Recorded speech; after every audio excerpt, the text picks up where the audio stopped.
Hey guys, Ryan from Liberty, and well, we're obviously not at Liberty today, but what we're going to do is we're going to give you a nice shooting review of the new Smith & Wesson M&P 2.0.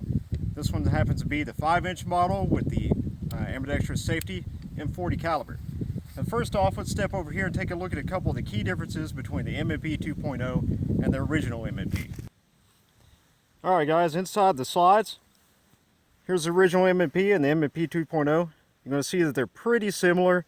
There are a few machining differences, and the biggest difference that you're going to notice on the inside is the firing pin block is a little bit different design compared to the original M&P. Now, the biggest places that you're going to see the design changes is actually going to be inside the receiver.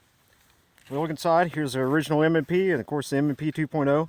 You can see, working from the muzzle end down, there's a big difference in the design of the inside of the receiver and how much this has been beefed up for the frame. It's significantly larger than what's on the original M&P. And something else, after finally getting to play with this gun and look at it, is you can see that the sear housing block and the way the trigger bar actually manipulates the sear is completely different between the M&P and the M&P 2.0. On the original M&P, you have that famous little shepherd's hook there that will actually push the sear up and letting the firing pin fire. And on the new M&P, this trigger actually moves straight back, and this little spade works a piece that manipulates the sear. So this is actually going to move straight back, and it doesn't move over to the right side of the frame nearly as much as it did on the original M&P, so it makes the trigger just a little bit smoother. The other big difference on these guns is a lot of people have been asking me about, what is this little piece right here on the side of the gun? Well, the only thing it seems to do is be a little retaining piece for the slide lock itself, and Smith does recommend putting a drop of oil on there, and I just put one on there. It seemed like a good thing to do, follow the directions. Let's put it back together and shoot it some more. It's going to go back together and take apart pretty much the same as the original M&P. You still do have the takedown in here if you want to use it, or you can just pull the trigger on it like you would with a Glock or anything else. One thing that is a pretty big improvement compared to the original M&P though, is everybody used to complain about how hard it was to get this little piece out so you can change out your back strap. On the M&P 2.0, super easy to change it out, and I really appreciate that feature. Let's load it up and shoot it some more. Alright guys, let's see what it's got.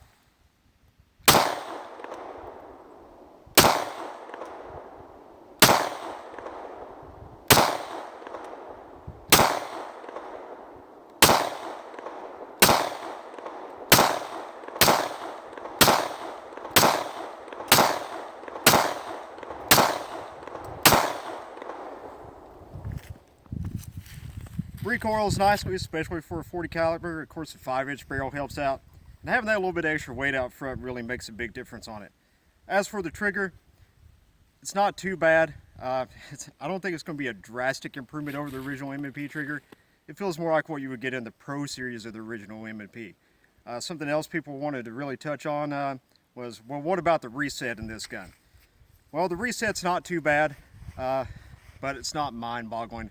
One of the big things that Smith & Wesson's advertising in this gun is a really more tactile reset, and I'm just not experiencing that, not with this gun. We'll actually see if we can get you a nice little close-up of it and show you the actual reset, make sure the gun is clear. So there you have the fire, and there's your reset, which it is more audible now, but it's still a really long reset. And as for being tactile, no, it's not really tactile at all. I still have a really hard time feeling it. Hopefully somebody like Apex will come out with a trigger replacement for this gun soon, where we can get more of a tactile reset and a much better trigger than what's in it right now. Well, let's grab a couple more bags and let's shoot it some more.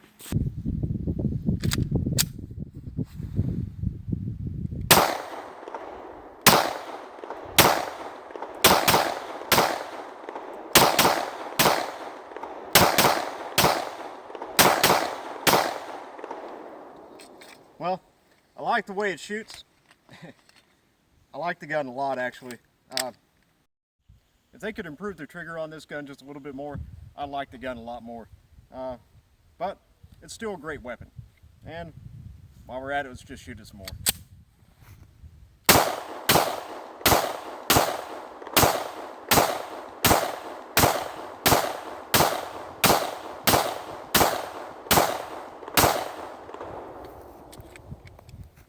Well, accuracy seems to be pretty good.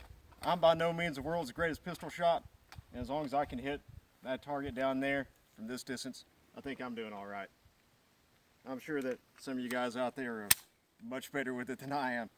But let's dump this mag, and before we do that,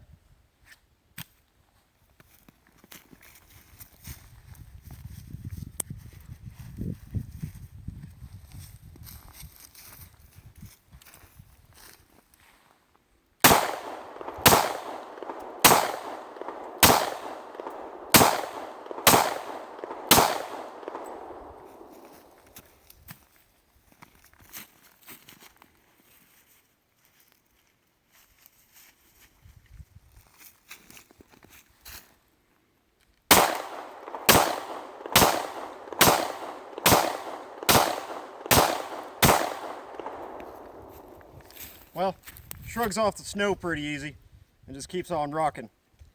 So at least we got reliability in there, and of course snow's not too much. We don't have any mud puddles or anything thrown in because it's all frozen right now. But like I said, overall impressions of the gun: shoots well, feels good in your hand. I really like the new aggressive texture that they have on there. It's even more aggressive than what you'd find in the original Pro Series gun. Having 4 back straps is another big plus. It's going to make the gun fit your hand a lot better. Just everything about the gun is really, really good, except for the trigger.